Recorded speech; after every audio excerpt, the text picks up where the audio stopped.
Dans notre pays, il y a la presse qui vit de l'argent d'oligarques ou de lobbies, le lobby pharmaceutique pour n'en citer qu'un. Il y a aussi celle qui ramasse et dilapide l'argent de l'État et donc de nos impôts. Tous ces médias officiels bénéficient d'avantages monstrueux et d'aides qui s'apparentent, si vous me permettez l'image, à des soins palliatifs pour presse en fin de vie. Ces organes de presse vivent de la manne publique et oublient donc par domesticité de mordre réellement la main qui les nourrit. Ils ne sont que les supports de l'État-propagande. À côté de ce système, il y a la presse alternative qui ne touche rien, n'a le droit à rien, ne dispose de rien, d'aucune aide ou passe-droit, rien, pas même les miettes. Pour elle, le seul moyen d'exister et de se développer est donc le don, l'humble appel au peuple des téléspectateurs. Ce mode de financement participatif, il est sain et totalement vertueux. Il garantit à TV Liberté son indépendance et par les temps qui courent, rien n'est plus précieux. Ce mode de financement est exigeant. Il nécessite une gestion rigoureuse, des efforts pour équilibrer le budget, prendre en compte les mois d'été où les rentrées financières se raréfient et soutenir les actions de développement dès la rentrée. On ne va pas se mentir, nos objectifs ne sont toujours pas atteints au moment où je vous parle. Et c'est donc avec une certaine anxiété et une certaine gravité que nous faisons appel à votre générosité. Il nous manque, me dit-on, une centaine de donateurs à 100 € pour toucher au but. C'est pour cela que je vous demande, selon vos moyens bien sûr, de répondre à notre campagne de dons. Chaque mois, vous êtes dorénavant des millions à saisir le rôle, la mission de TV Liberté, lutter contre les idéologies mortelles qui prennent le nom de antispécisme, colonialisme, fondamentalisme, racialisme, sectarisme, intersectionnalité, lutter contre les dictates sanitaires par exemple, et les dictatures du nouvel ordre moral. L'œuvre est d'envergure, même si nous ne sommes pas les seuls à retrousser nos manches. Une chose est sûre et certaine, en avançant vers 2022, nous n'allons pas chômer. Devant ce vaste et ambitieux projet de déconfinement idéologique, êtes-vous à nos côtés? Si vous répondez à la question par un oui franc et massif, alors aidez-nous, car plus que jamais, à l'attaque pour que vive TV Liberté à votre seul service.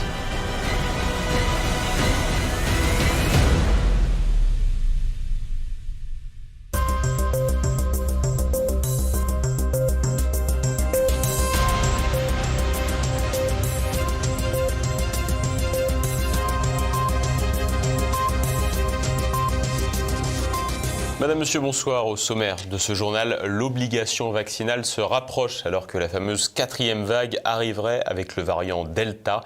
Le gouvernement avance ses pions et n'hésite plus à évoquer clairement l'hypothèse de la vaccination obligatoire. D'une peur l'autre, nous évoquerons ensuite le sujet brûlant du climat avec les terribles malheurs qui frappent l'Amérique du Nord. Et enfin, nous reviendrons en France, à Paris, pour causer trottinette. Un pas de plus vers la vaccination obligatoire. Après l'entrée en vigueur du pass sanitaire européen, la Haute Autorité de Santé s'est positionnée en faveur de la vaccination forcée pour les soignants. La suite semble logique. Thibaut Bastide. La question n'est plus de savoir si la vaccination va devenir obligatoire, mais bien quand. Depuis plusieurs jours, les appels à rendre la vaccination obligatoire se multiplient jusqu'à devenir une véritable interrogation au plus haut sommet de l'État. En effet, le Premier ministre Jean Castex souhaite ouvrir une consultation tandis que la Haute Autorité de Santé est favorable et recommande sans détour de rendre les injections obligatoires pour les professionnels de santé. Dans un communiqué publié jeudi, l'organe consultatif estime, je cite, qu'il est impératif de se donner l'objectif de vacciner tous les professionnels de santé et tous les intervenants du secteur médico-social. Un nouvel avertissement après le courrier des ministres de la Santé Olivier Véran et de l'Autonomie Brigitte Bourguignon en début de semaine. Une missive dans laquelle ils préviennent que si au moins 80% des personnels ne sont pas vaccinés d'ici septembre, la voie d'une obligation vaccinale serait ouverte pour les professionnels de santé. De son côté, la Haute Autorité de Santé ne s'arrête pas en si bon chemin. Elle évoque même la possibilité de l'étendre dans un second temps à tous les Français pour donner une nouvelle impulsion à la campagne vaccinale. Un doux message qui commence à s'installer dans la conscience collective française. Et plus le message est matraqué, plus il suscite une prétendue adhésion. La preuve, selon une étude Odoxa Backbone, les Français penchent de plus en plus pour une vaccination obligatoire. Concernant le personnel soignant, l'opinion est largement majoritaire. 72% des Français Français demandent une vaccination obligatoire. En ce qui concerne une vaccination forcée pour l'ensemble de la population, ils sont 58% à y être favorables, un bond de 20 points par rapport à une précédente étude publiée en novembre dernier. Si les chiffres semblent plausibles, il convient de les prendre avec des pincettes. Les études d'opinion des dernières élections montrent que la marge d'erreur peut parfois être de plus de 10 points. Des chiffres néanmoins plausibles tant le gouvernement s'applique à user de toutes les parades pour avancer vers cette voie. Le chemin est d'ailleurs assez limpide, jouer sur des prévisions pessimistes pour installer la peur. La peur conduit à la docilité et donc dans ce cas une volonté de vaccination massive. En l'état, les arguments reposent sur la menace d'une 4e vague, particulièrement dure avec le fameux variant Delta. Jeudi, l'Organisation mondiale de la santé a parlé d'un risque de nouvelle vague de l'épidémie portée par ce variant Delta en Europe, avec une reprise des cas de contamination. A 10-week decline in number of COVID-19 cases in the 53 countries in the WHO European region has come to an end. Last week, the number of cases rose by 10%, driven by increased mixing, travel, gatherings, and easing of social restrictions. Une catastrophe annoncée pour la rentrée et les premiers effets de la crainte se font déjà ressentir avec une reprise des rendez-vous pour les premières injections des vaccins. Vaccins qui d'ailleurs ne sont pas forcément efficaces face aux variants si l'on s'en tient au dernier décès en Grande-Bretagne. Le cap de l'exécutif semble donc fixé, il paraît difficile d'échapper à l'obligation vaccinale. Cela pourrait tout simplement être une question de temps pour un nouveau passage en force. C'est d'ailleurs devenu la meilleure arme de la Macronie, une succession de passages en force sur des mesures controversées pour étouffer les Français qui se retrouvent pris de vitesse avant de pouvoir répliquer quitte à frôler l'indigestion. L'obligation vaccinale pourrait donc être la cerise sur le gâteau en guise de dessert.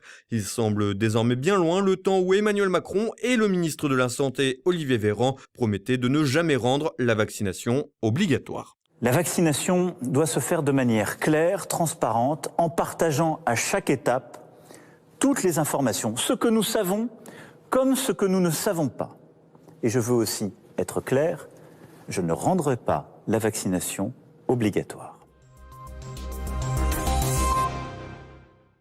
Et puisque l'époque est propice aux grandes peurs, passons de la crise sanitaire à la crise climatique. Si l'urgence du réchauffement dans certaines zones de la planète est indéniable, ce sont les citoyens qui devraient payer les pots cassés. Des images de désolation, un réchauffement constaté et beaucoup de propagande. Jeudi, un village de Lytton, au sud-est du Canada, dans l'État de Colombie-Britannique, s'embrasait sous une chaleur de près de 50 degrés Celsius. Sécheresse et chaleur combinées ont provoqué des incendies il y a 5 jours, avec 36 foyers toujours actifs mercredi dans l'État. Le village de Lytton, abritant un demi-millier d'âmes, a été détruit à 90%. Et devient le symbole d'une chaleur mortelle alors que plusieurs centaines de personnes auraient été trouvées mortes en Colombie-Britannique depuis une semaine.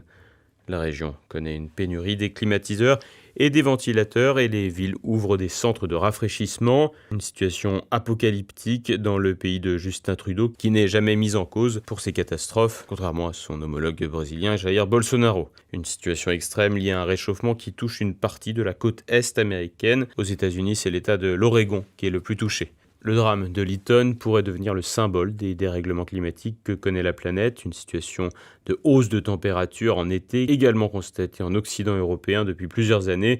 Et ces événements d'incendie et de mort liés aux fortes chaleurs sont amenés à se généraliser.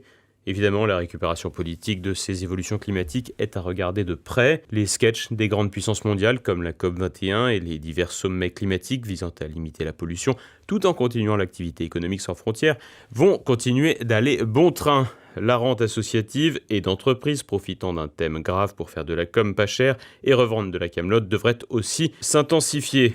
La culpabilisation des populations, censée être très polluante, va aller crescendo, à la manière de la culpabilisation de ceux qui ne veulent pas se faire vacciner, par exemple. Et de la même manière, les libertés des personnes seront atteintes. Demain, sous couvert d'écologie, les poubelles des foyers seront pesées et même analysées pour voir l'empreinte carbone de chacun. Les déplacements seront limités avec un carnet de voyage écologique pour voir qui utilise le plus de kérosène. Une batterie de mesures absurdes qui ne toucheront pas les grands de ce monde. Cadres des GAFA, des multinationales et autres petits personnels politiques bénéficieront comme toujours de dérogations. La surveillance des populations, accrue par les moyens technologiques, semble d'ailleurs rentrer dans les mœurs, comme en témoignent les propositions de candidats au régional en France qui envisagent notamment la reconnaissance faciale dans les transports. Un cauchemar envisagé dans la science-fiction il y a quelques décennies, mis en place en Chine communiste il y a quelques années et qui arrivera inévitablement chez nous. Et si les politiques sont souvent dans l'effet d'annonce sur les questions climatiques, ils sont désormais poussés à agir par le juge administratif en France, comme en témoigne l'arrêt du Conseil d'État de jeudi, qui contraint l'État à prendre des mesures dans les 9 mois pour réduire les émissions de gaz à effet de serre. Une affaire portée devant la plus haute juridiction par la commune de Grande-Synthe, dans le Nord, dirigée par un maire PS, avec les soutiens d'officines écologistes de gauche comme Oxfam et Greenpeace. La récupération à des fins idéologiques des dérèglements climatiques permettra également à des structures de la gauche associative et au personnel évincé du jeu politique institutionnel de se maintenir, ce qui est déjà le cas de personnalités comme l'ancien ministre Cécile Duflot, passé chez Oxfam. Si la question climatique est préoccupante et que des modifications de nos modes de vie semblent indispensables, ne serait-ce que pour s'habituer aux variations que connaît le climat, la récupération idéologique de cette question devrait, à la manière de la crise sanitaire, venir rogner toujours un peu plus les libertés des simples citoyens. La superclasse, elle, ne sera pas concernée. Le monde croule sous la chaleur, mais pas d'inquiétude, Paris est équipé de trottinettes. Géraud Dufayet vous propose un reportage au cœur de la capitale où la présence de ces bolides s'est multipliée. Je me suis engagée sur la voie et là j'ai été prise par surprise et en fait j'ai été percutée violemment par cette personne. En fait elle porte notre bébé et en traversant la rue, il y a une trottinette, une de ces trottinettes qui arrive en sens interdit et qui la percute. Trottinette électrique, fausse écolo mais vraie menace. Depuis 3 ans, la croissance spectaculaire des trottinettes électriques en libre service tourne à l'anarchie. À Paris, une jeune femme a été dépouillée et laissée pour morte après avoir été renversée par 2 individus sur l'un de ses engins. Un accident tragique qui est loin d'être isolé. Vitesse excessive, non-respect du code de la route, slalom sur le trottoir, les trottinettes électriques sont devenues les vrais dangers des centres-villes et sont à l'origine de très nombreux accidents. Je traversais les Champs-Élysées. Et juste avant de traverser, le feu était vert pour moi et juste avant de m'engager, j'ai quand même regardé sur la gauche si par hasard il n'y avait pas un vélo qui brûlerait le feu, parce que ça arrive de temps en temps. J'ai vu qu'il n'y avait personne, donc je me suis engagée sur la voie et là j'ai été prise par surprise et en fait j'ai été percutée violemment par cette personne. J'ai eu une double fracture du poignet avec une opération et 6 semaines de plâtre. J'étais en pleine répétition de pièces et j'ai dû tout arrêter. J'espère pouvoir surtout retrouver toutes les facultés de ma main et ça c'est pas à 100% sûr, donc voilà, je ne sais pas ce que je vais pouvoir retrouver. Moi j'ai un accident personnel, en fait, qui touche ma femme et la plus petite de mes filles à l'époque. Donc ma fille a 7 semaines. En fait, elle porte notre bébé. Et en traversant la rue, en bas de chez nous d'ailleurs, juste à côté d'ici, en traversant la rue, il y a une trottinette, une de ces trottinettes qui arrive en sens interdit et qui la percute. Alors les pompiers, c'était pas leur première intervention de la journée. On était 15 heures à peu près ce jour-là et ça faisait déjà plusieurs interventions qu'ils faisaient justement pour des trottinettes. Ce qui est le plus fréquent ces temps-ci, c'est des interventions pour des trottinettes électriques et les chirurgiens m'ont dit exactement la même chose. Ils n'interviennent pas pour des problèmes avec des vélos ou même avec des scooters, mais c'est avec des trottinettes électriques. Il faut savoir que dans le mois de juin, et ça c'est des choses qui se retrouvent par la presse, puisque la presse en parle, dans le mois de juin il y a déjà 3 morts. Il y a eu 3 morts en France de trottinettes. En tant qu'association, évidemment, on sait qu'il y a un phénomène qui n'est pas marginal. Il a fallu attendre la médiatisation de ces accidents et la mobilisation d'associations de victimes pour que le législateur s'empare du sujet. En 2019, la loi LOM est votée afin d'encadrer ces nouveaux engins de mobilité. Mais les années qui ont suivi ont prouvé l'inefficacité ou du moins l'insuffisance de cette loi. Les mesures qui consistaient à mettre une plaque d'immatriculation pour tracer les véhicules, identifier les véhicules, éviter qu'il y ait des délits de fuite. Nous, notre loi LOM, elle n'a pas voulu rentrer du tout dans cette réglementation et elle a juste fait entrer les trottinettes électriques dans le code de la route. En fait, le gouvernement à l'époque a géré, comme on dit, son risque pénal. Pour continuer de se défausser, l'État a prévu un article, qui est l'article 21, qui passe la main aux mairies. Donc il l'explicite très clairement, les mairies ont toute latitude et toute autonomie pour gérer à leur convenance le sujet. La trottinette bénéficie d'une image vertueuse qui empêche des mairies qui misent justement sur la transition écologique, ça les empêche d'être rigoureux, d'être contraignants, d'être fermes sur les trottinettes. Pour les mairies aux ambitions écolo, les trottinettes sont une aubaine. une communication verte et surtout gratuite pour leur ville. Un argument écologique qui ne tient pas selon plusieurs études. Ces engins fabriqués pour la plupart en Chine sont difficilement recyclables et ont une durée de vie moyenne de 28 jours. À cela, il faut ajouter le bilan carbone des juiceurs, ces employés qui les ramassent pour les recharger.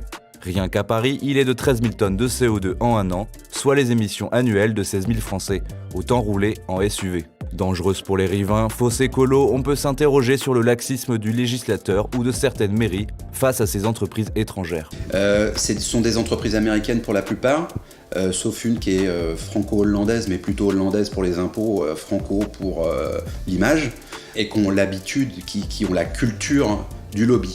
Au sein du plus gros opérateur Lime qui existe, il y avait des gens qui avaient été recrutés parmi l'administration de la mairie de Paris, qui avaient été recrutés dans les administrations régionales, locales. Ça, c'est une des façons de faire du lobbying. Donc, on recrute des gens qui viennent du public.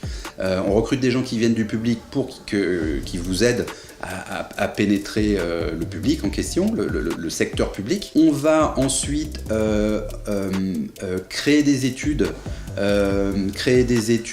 qui vont louer, chanter les louanges de la trottinette. On a des journalistes qui sont parfois des journalistes qui n'ont pas beaucoup de temps, qui n'ont pas le temps de creuser très très profondément le sujet, qui se saisissent d'une étude, qui disent « Ah bah ouais, tiens, l'étude, elle dit que c'est super les trottinettes électriques, bon bah je vais reprendre leur truc, il n'y a pas de raison. » Mais nous, association, on sait que c'est pas vrai ce qui est écrit, donc on gratte et on s'aperçoit qu'en fait la base de l'étude est viciée.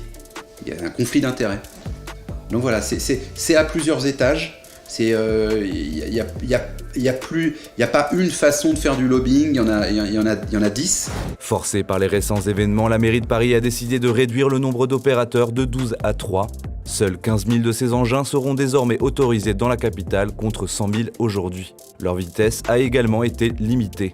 Mais ces mesures ne pourront pas masquer ce nouveau mirage écologiste, vrai pain béni pour les entrepreneurs, et les agissements douteux de ces entreprises étrangères qui viennent se servir dans le marché national sans rien apporter en retour. Et on passe à l'actualité en bref avec Agathe Coste.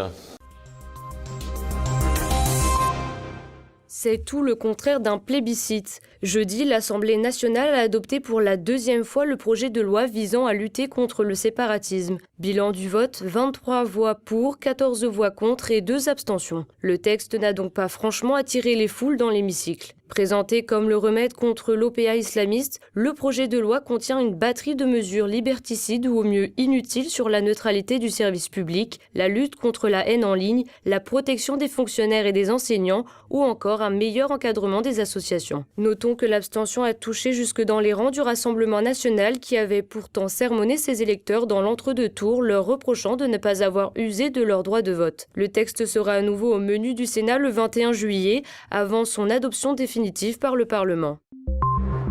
Perquisition au ministère de la Justice. Jeudi, le ministère de la Place Vendôme a été perquisitionné dans le cadre d'une enquête ouverte concernant le garde des Sceaux, Éric Dupond-Moretti. Enquête pour l'affaire dite des Fadettes et celle du magistrat Levrault. L'ancien ténor des barreaux est accusé de conflit d'intérêts entre son action de garde des Sceaux et ses anciennes fonctions d'avocat. Une information judiciaire pour prise illégale d'intérêt avait été ouverte en janvier dernier.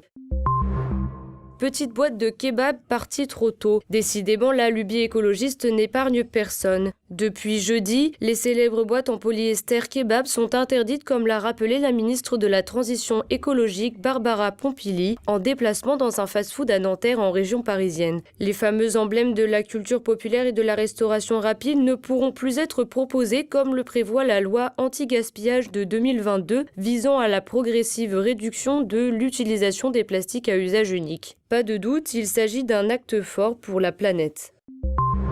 L'ONU exhorte les États à prendre des mesures pour lutter contre le racisme antisystémique. Lundi, le haut-commissaire de l'ONU aux droits de l'homme, Michelle Bachelet, a interpellé les États, dont la France, sur la question du racisme systémique. Elle a appelé les pays à développer des statistiques ethno-raciales, ce qui consisterait une nouveauté en France où de telles statistiques sont généralement refusées. Reste que celle-ci pourrait permettre plus de lisibilité sur les questions de criminalité et sur le racisme, bien sûr.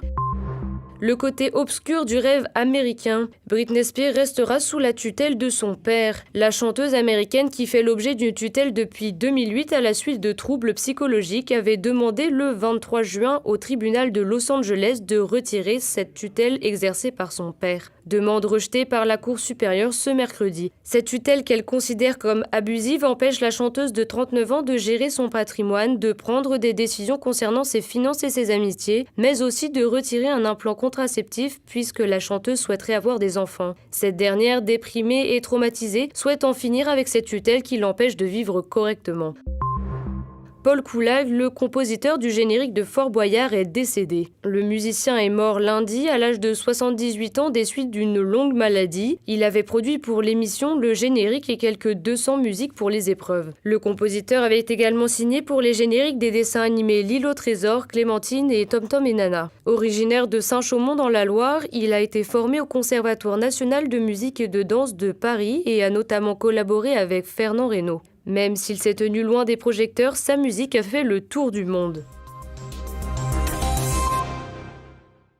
Et voilà, on approche de la fin de cette édition. Ce soir, retrouvez Tête à Clash. Franck Tanguy et ses invités débattent de l'abstention aux élections locales, du duel Macron-Le Pen et du retour de Donald Trump. Personnellement, je suis convaincu que c'est Édouard Philippe qui vont nous sortir de leur chapeau, parce qu'Édouard Philippe, il vient de ce que la Vox Populi appelle la droite. Il a fait ses preuves à la mairie où tout le monde l'aimait tellement. Il a fait ses preuves, soi-disant, comme Premier ministre où tout le monde l'aimait tellement. Ensuite, il a donné une petite carrure internationale dans une boîte privée. Et il a fait la campagne. D'ailleurs, là, on l'a un peu oublié, mais il était dans toutes les régions. Et je pense que Macron n'étant plus fiable, ils vont mettre Édouard Philippe, ce qui permettra justement de renvoyer Bertrand à ses études. Mais bon, moi, c'est la manière dont j'imagine que ça va se passer. Mais je suis absolument convaincu, c'est là où je vous rejoins, que de toute façon, notre avis les laisse totalement indifférents. Et ils sont juste en train d'essayer d'imaginer le scénario qui leur permettra de poursuivre leurs petites affaires peinards. La seule chose qu'ils ont oublié, c'est que entre-temps, il y a comme eu les manifs pour tous avant, il y a eu les gilets jaunes, il y a eu évidemment les bonnets rouges aussi, il y a eu un certain nombre de crises, aucun problème n'est résolu, que la crise qu'on vient de connaître avec les balbutiements sanitaires du gouvernement vont avoir des conséquences économiques, sociales absolument dramatiques, et qu'il va falloir qu'ils gèrent les problèmes, il va falloir maintenant qu'ils réparent. Demain matin, découvrez un nouveau numéro du Samedi Politique. Élise Blaise reçoit le fondateur de Putsch Média, Nicolas Vidal, et Jean Messia, le président de l'Institut Apollon. Ensemble, ils évoquent comment faire échouer les plans d'Emmanuel Macron. Moi, je serais très sûrement dans la classe politique aujourd'hui, je m'inquiéterais. Parce que là, la soupape de sécurité vient de lâcher. On a le premier tir maintenant avec cette abstention massive. Qu'est-ce qu'il y a? Parce que c'est long quand même, jusqu'à avril 2022, ça va être long. Ça va être très long. Il peut se passer beaucoup de choses. Il y a une prise de conscience du malaise identitaire en France. Le problème, c'est que l'offre politique qui pourrait répondre à ce malaise identitaire et que les Français, d'une certaine façon, attendent dans une majorité silencieuse, eh bien, elle ne correspond pas parce que pour l'instant, les Français ne lui font pas confiance. Ils ne font pas confiance à sa compétence, ne font pas confiance à sa capacité à conquérir le pouvoir et encore moins à l'exercer. Moi, j'ai toujours analysé le FN puis le RN comme une espèce de soupape de sécurité pour la classe politique dans son ensemble. Voilà, en disant les gens qui étaient en colère, ils votaient RN. De toute façon, je voterai Marine Le Pen pour, à un moment donné, exprimer ma colère. Et aujourd'hui, on voit que Marine Le Pen, la digue a craqué. C'est-à-dire qu'elle s'est rangée du côté de la présidentielle. Finalement, elle va finir à faire la danse du ventre sur le gravier de l'Élysée pour accéder au perron. Les résultats de cette élection sont assez clairs. C'est-à-dire que si vous voulez être un parti du système, ben vous prenez la même baigne électorale que les partis du système. Si vous commencez à avoir un discours d'ouverture pour attirer d'autres électorats, y compris chez les progressistes, non seulement ces électorats-là ne viendront pas à vous parce qu'il y a une espèce de barrière éducationnelle, il y a une barrière culturelle qui fait qu'un progressiste n'ira jamais voter pour Marine Le Pen, même si elle dit que le soleil se lève à l'Est, c'est juste parce que c'est Marine Le Pen et c'est juste parce que ça s'appelle le Rassemblement National. En revanche, ce discours-là vous fait perdre votre base. Donc en fait, vous avez perdu sur les deux tableaux.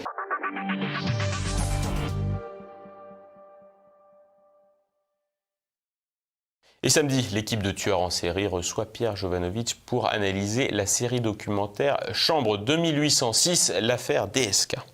quand la police scientifique arrive sur les lieux, on trouve du sperme de SK à la fois sur la victime, sur la moquette, sur les plaintes. Enfin, ce type, c'est une épandeuse, quoi. Hein. Je rappelle que, puisqu'on est avec Dominique Strauss-Kahn, je rappelle que son associé a sauté par la fenêtre et qu'il s'est tué. Donc on est dans le ton, si je puis dire. On est dans la logique de votre émission.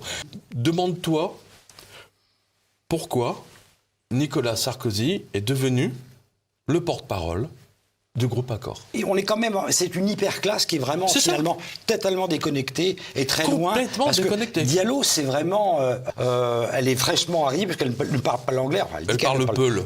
Elle parle le peul. Elle parle peu aussi. Elle vit son. Il y a une anecdote là-dessus. Hein, c'est qu'elle demande un traducteur pendant le procès, et puis le traducteur se plante et elle dit non, c'est pas ça que j'ai dit. Pas dit ça que j'ai dit. Ça, c'est pas mal révélé dans la série. Donc c'est une tricheuse. C'est une tricheuse. C'est une tricheuse. C'est une tricheuse. Oui. Hein. Dimanche, Guillaume de Thieulois vous donne rendez-vous dans un Terre de Mission. Dimanche toujours, vous pourrez aussi retrouver un Zoom avec Monseigneur Schneider sur la crise de l'Église et de la civilisation. Mais tout de suite, mes libertés politiques avec François Billot-de-Lochner. C'est la fin de cette édition. Merci de votre fidélité. Bonne fin de semaine à tous. À lundi. Bonsoir.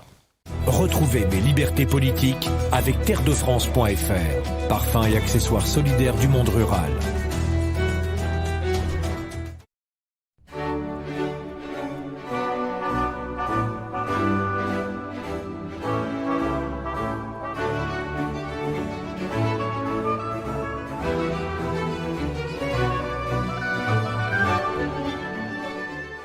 Comme nous ne sommes pas complètement stupides, nous, les braves gens de la magnifique communauté TV Liberté, nous avons bien compris la grosse manœuvre très voyante de Marine.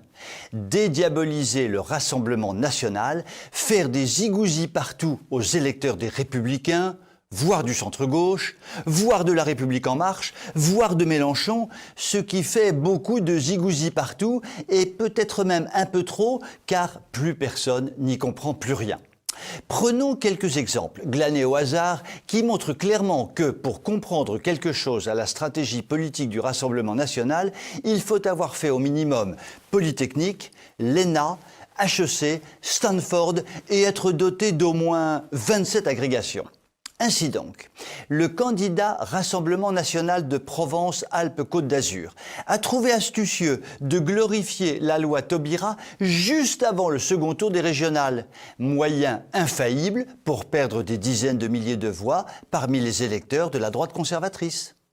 Ainsi donc, Marine a trouvé bon de mitrailler CNews et son talentueux chroniqueur Éric Zemmour juste avant le second tour, moyen infaillible de perdre des dizaines de milliers de voix parmi les innombrables soutiens de CNews et de son talentueux chroniqueur. Ainsi donc, Marine a trouvé judicieux d'expliquer que l'islam ne pose pas de problème à la France, alors que les dignitaires musulmans disent exactement le contraire. Moyen infaillible de perdre des dizaines de milliers de voix d'électeurs, inquiets comme jamais par l'islamisation de la France.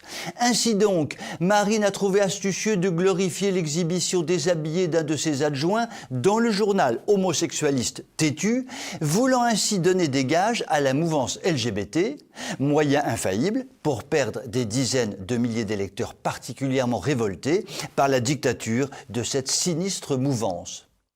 Question pour un champion. Le Rassemblement national a-t-il été payé en retour de ses déclarations abracadabrantesques ? Une seule phrase, prononcée par Xavier Bertrand, l'un des principaux représentants du magnat déconstructiviste libéralo-centriste, résume à elle seule l'erreur stratégique de Marine. Il vaut mieux s'allier avec les communistes plutôt qu'avec le Rassemblement national. Les 100 à 150 millions de morts du communisme ont dû se réjouir de cette déclaration qui restera dans l'histoire, n'en doutons pas. Et les résultats des régionales sont là pour révéler l'erreur de Marine. Elle vient de vivre un petit Waterloo. Finalement, Marine voudrait assassiner le Rassemblement national qu'elle ne s'y prendrait pas autrement. Et il me vient tout d'un coup une idée. Lorsque nous étions jeunes et beaux, c'est-à-dire avant le Front populaire, notre enfance était bercée par le surgissement de Zorro, le soir sur nos petits écrans. C'était quelque chose comme ça. Un cavalier surgit dans la nuit, un cavalier surgit dans la nuit, et ce cavalier signe ses exploits d'un Z triomphal.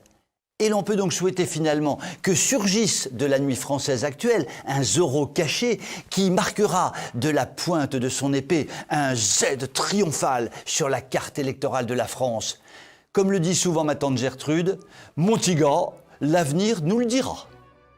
Je vous souhaite une excellente soirée.